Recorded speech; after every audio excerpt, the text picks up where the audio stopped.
I'm David Gregory, and this is Press Pass, your all-access pass to an extra Meet the Press conversation. This week, looking at the 2012 election and the rapid rise of online news and social media and how it came to change the way campaigns are covered and run, for that matter. I'm joined by Ben Smith, editor-in-chief of BuzzFeed.com, a popular site that aims to change the face of political reporting. Ben, good to see you.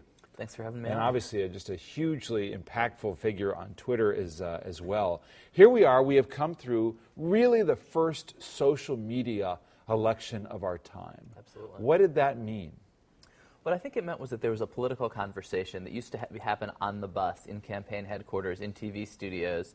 Started to happen on blogs around 2008, where if maybe you'd write something on a blog and you wanted somebody at another blog to see that you'd attacked him, so you'd email it to him to make sure he saw it and would respond. And then, this cycle, what happened was there was this centralized stream on Twitter where all these things that were being said in this very direct way. People were saying them to each other. People who had previously been outside could see that conversation and jump into it if they had interesting things to say. Right. So this was all of a sudden, its level of interactivity in political dialogue became bigger than anything that the traditional media could do on its own. Here you had, traditional media doing its thing, and then people real time talking back and then talking to each other about it. And people kind of fighting their way into the conversation on the merits of being interesting people with interesting things to say, which was really cool. And on the other hand, people screaming their way into it by being psychopaths. Look, and we talk about how polarized the country is. I mean, we still have what could be a 51-48, relatively narrow margin of victory for the president, even though it will be much larger in the Electoral College. And this is where we've been now since 2000. And then we see this reflected in particularly nasty ways. I mean, just a couple of examples. Donald Trump on election night tweeting, he lost the popular vote by a lot and won the election. We should have a revolution in this country. Of course, the president will end up winning the popular vote. But again, just the tone of it. Jack Welch talking about a jobless report. Unbelievable jobs numbers. These Chicago guys will do anything. Can't debate, so change numbers. That was back in October. Tone, tenor, and message really polarizing on Twitter. Yeah, you really feel that polarization, which maybe has always been out there. These are maybe something that Jack Welch might have said to the guy standing next to him, or said somebody might say to their spouse, to their friends, now suddenly popping onto Twitter. I do think there's a bit of a learning curve with this. We did a post on election night of people, demanding Obama's assassination, which is something, again, maybe somebody might say to somebody in a bar. Now you say that, Secret Service is likely to pay you a visit. We got a lot of emails from folks on that list saying, hey, could you please take me off that? I certainly didn't really mean to say that in public. Right. And then, the learning curve, or what is it that they think is going to happen? There is a lack of filter. And it extends to politics, too. I mean, here's an exchange. Eric Fernstrom for Romney tweeting David Axelrod. He says, David Axelrod says, Romney living in #madman time warp. You mean when unemployment was lower and the economy was expanding? Axe writes back, at Eric Fern, no. When Russia was our greatest foe, bosses could dictate on women's health, and Etch-a-Sketch was a toy, not a political strategy.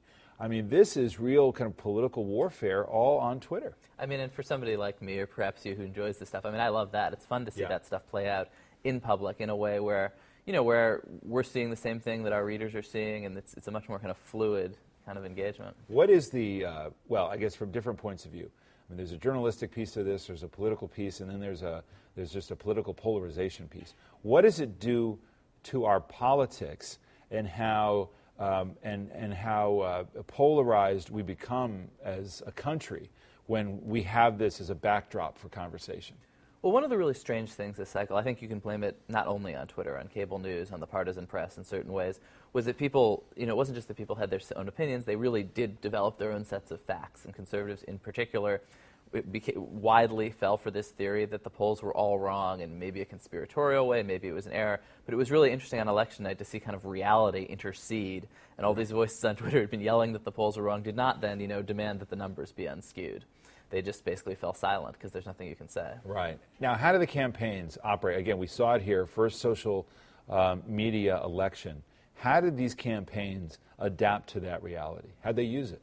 Well, I think campaigns are always on the cutting edge of this because it's basically the communications business. It's the media business, and that they're in too. And so I think their communication stops in particular were very, very aggressively engaged on Twitter and very interested in, shaping these reporters' first impressions and seeing that these stories, did Obama lose the debate? Like by half an hour in, you could feel on Twitter that this consensus had developed. And the campaign's working really hard to shape these early consensuses around events and things to make sure that their story got out, before the story had been finished happening. Well, that's really interesting because it's not like the next morning you can get a sense from the morning papers and the networks in terms of what the flow was.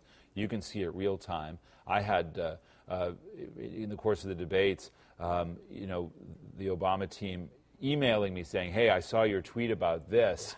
Trust me, we feel this, that, or the other. So really fighting that narrative as they see it real time. Absolutely. And in terms of an organizational tool, how do you think they used it? Is that something that factored into a turnout operation? Yeah, in 2008 on Election Day, Barack Obama tweeted once, like, please remember to vote. Yeah. That was it.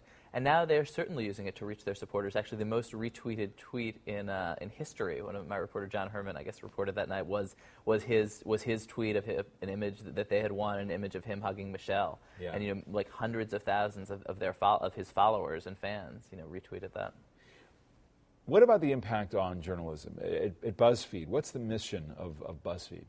Well, I mean, the way we see our political reporting is really that Twitter is the front page, not BuzzFeed.com, not our politics vertical, but Twitter, just on the assumption that people who really are very intensely engaged in politics are seeing that centralized conversation on Twitter. And so then really the incentive is in some ways a pretty old school incentive. It's to break news, it's to advance the conversation, it's to do something that's going to be new to people, not to rewrite the last story. But that is the platform. In other words, that's the platform that people digest.